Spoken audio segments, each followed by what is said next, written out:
50টা গাড়ির থেকে 3 বছর ধরে শ্রমিকদের কাছে কল্যাণ ফান্ডের নামে 150 টাকা করে নিছে।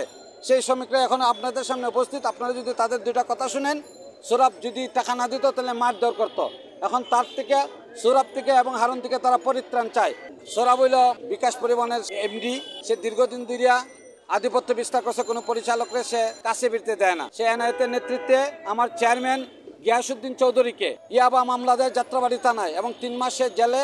এখনো সে কথা বলতে পারে না। তোরা তার বাসায় অবস্থান করছে। আপনারা যদি যান, সেও তার বক্তব্য আপনাদের কাছে উপস্থাপন করবে। এবং এই যে শ্রমিকগুলো আছে, এই যে শ্রমিক ভাইরা আছে, এরা কিন্তু নির্যাতিত জন্য আমাকে তারা সেখান থেকে মারধর করে আমাকে বাহির করে দেয় এবং আমার গাড়িটা আটকে রাখে। দীর্ঘ 1 মাস পরে 17 সালে শাহবাগ থানা পুলিশের নেতৃত্ব দিয়ে আমি আমার গাড়ি পরিত্যক্ত অবস্থায় উদ্ধার করে নিয়ে আসি। এরপর যখনই আমি যাই, তখন আমার তো শেয়ারের পরিচালক তো দূরের কথা, আমাকে দাঁড়াইতেই দেয় না।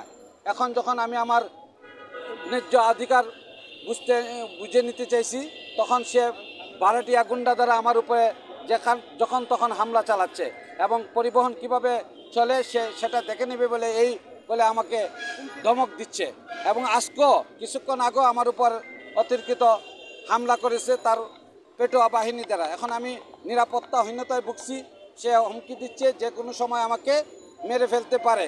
যে আমি কিভাবে তার পরিবহনে থাকি এবং কিভাবে তার ডাইরেক্টরশিপ আমার বাস্তবায়ন হয়, সেটা সে দেখে নেবে। আমি চাই সৌরভকে চিরতরে এই পরিবহন সন্ত্রাসী কর্মকাণ্ড থেকে যেন সবাই বিতাড়িত করে, এই পরিবহন থেকে সরিয়ে আমাদেরকে আমাদের পরিবহন বুঝিয়ে দেয়। এর জন্য আমরা সুন্দর সুষ্ঠু মতো শ্রমিক মালিক মিলে পরিবহন পরিচালনা করতে পারি।